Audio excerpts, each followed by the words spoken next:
જય શ્રી કૃષ્ણ મિત્રો, કેમ છો? મજામાં ને? આજે બનાવશું આપણે રાજગરાની ખીર. રાજગરાની ખીર બનાવવા માટે મેં અડધી બાઉલ મેં લઈ લીધી છે રાજગરો. આ રીતના કોઈ પણ કરિયાણાની દુકાને તમને મળી રહેશે. આ રાજગરાની ખીર એકદમ મસ્ત બને છે. તમે કોઈ પણ વ્રતમાં ખાઈ શકો છો. હમણાં શિવરાત્રી આવે છે, એ વ્રતમાં પણ ખાઈ શકો છો. એકદમ મસ્ત રાજગરો હોય છે, સરસવના દાણા જેવો જ હોય છે. હવે આપણે તેને ફોડી લેશું. આ ફોડીને બનાવાય છે આની ખીર. ગેસ ઉપર એક પેન મૂકી દીધી છે અને થોડી આપણે ગરમ થવા દેશું. ત્યારબાદ આપણે રાજગરો તેમાં નાખીશું. બહુ આપણે તપવા નથી દેવાની. બહુ તપશે તમારો રાજગરો ફૂટશે નહીં, બળી જશે. એટલા માટે મીડિયમ તપવા દેવાની છે. આ રીતના આપણે ચેક કરી લેશું. હથેળીમાં તા લાગે એટલે આપણી ગરમ થઈ ગઈ હોય પેન. આપણી પેન તપાસી લેશું. ગરમ થોડી થોડી થઈ ગઈ છે. હવે તેમાં આપણે રાજગરો થોડો ઉમેરી દેશું. આ રીતના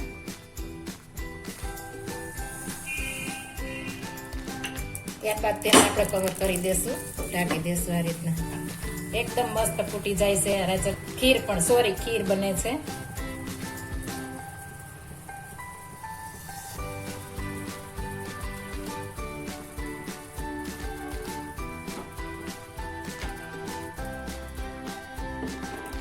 મસ્ત ફૂટી ગયો છે. હવે આપણે એક ડીશમાં કાઢી લેશું. તમે બે રીતના શેકી શકો છો. એક આ રીતના કપડું વાઈટ લઈ લેવાનું છે, પછી આપણે આને આ રીતના ધીમે ધીમે ફેરવશું એટલે મસ્ત શેકાઈ જશે. આ રીતના આપણે શેકવાનું છે. બહુ મસ્ત આ રીતના શેકાય છે. એકદમ ફૂટી જાય છે.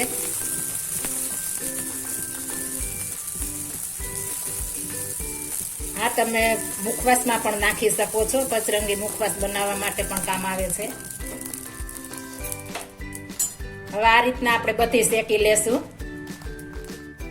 આપણે આ રીતના રાજગરાની ધાણી શેકી લેવાની છે. એકદમ સરસ ફૂટી જાય છે, વ્હાઈટ પણ થઈ છે.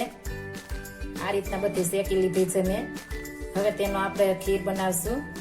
આની ખીર પણ તમને ખાવાની પણ મજા આવે છે. નાના બાળકો પણ ખાય છે અને આમાં આ ધાણી પૌષ્ટિક પણ છે. આપણે જે ધાણી શેકી છે એ પેન જ આપણે ગરમ મૂકી છે. તેમાં આપણે 1 ચમચી ઘી નાખીશું. તમે ખાતા હોય પ્રમાણે ઘી લઈ શકો છો. આમાં થોડું વધારે ગમે તે ચાલે છે. આમાં કઈ માત્રાની જરૂર નથી. ઘી ગરમ થઈ જાય પછી આપણે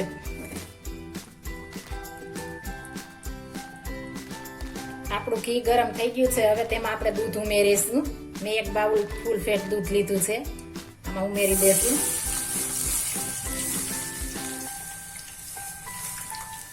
આ રીતના ખીર ફરાળી બનાવવાથી એકદમ મસ્ત સ્વાદ આવે છે.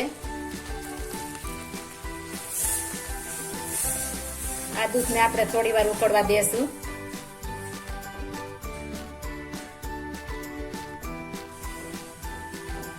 દૂધ ઉકળી જાય ત્યારબાદ આપણે ખાંડ નાખીશું. સાકર પણ નાખી શકો છો.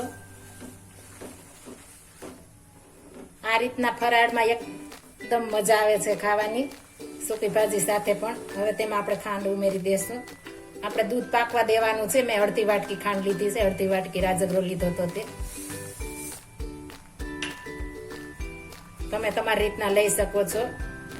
ગળ્યા મોડું ખાતા હોય એ પ્રમાણે લેવાનું છે. દૂધ એકદમ પાકવા દેવાનું છે આપણે, એટલે આપણી ખીર મસ્ત બને. તમે ફરાળમાં આજ વખતે શિવરાત્રીમાં જરૂર ટ્રાય મારજો.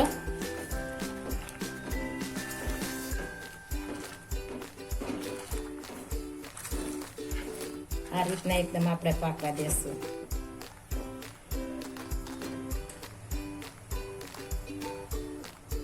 આપણું દૂધ મસ્ત પાકી ગયું છે. 2 થી 3 મિનિટ માટે પાકવા દેશો એટલે મસ્ત બની જશે.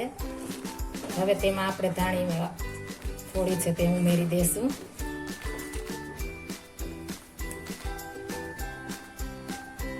ધાણી ઉમેરી દેશું આપણે.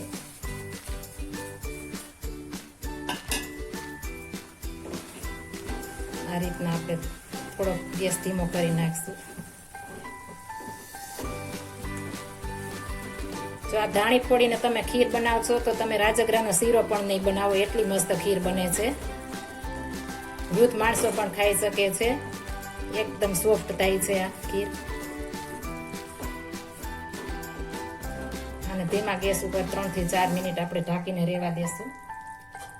સાવ ધીમો ગેસ રાખવાનો છે, નહીતર બળી જશે. 3 થી 4 મિનિટ માટે આપણે રહેવા દેશું. તમારે ધાણી હોય એ પ્રમાણે દૂધ લેવાનું છે. જો થોડું દૂધ હશે તો તમારે ધાણી જળશે નહીં અને કડક રહેશે, એટલે દૂધ થોડું વધારે નાખવાનું છે.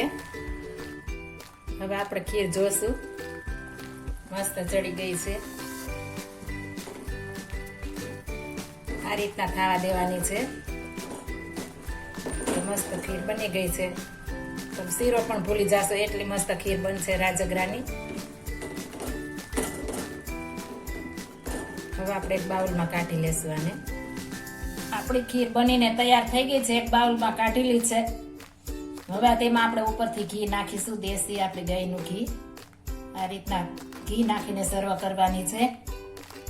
જો મારી રેસીપી પસંદ આવી હોય તો મારી ચેનલ લાઈક, શેર અને સબસ્ક્રાઇબ કરી દેજો. Thank you for watching guys. ફરી મળીશું નવી રેસીપી લઈને. જય શ્રી કૃષ્ણ.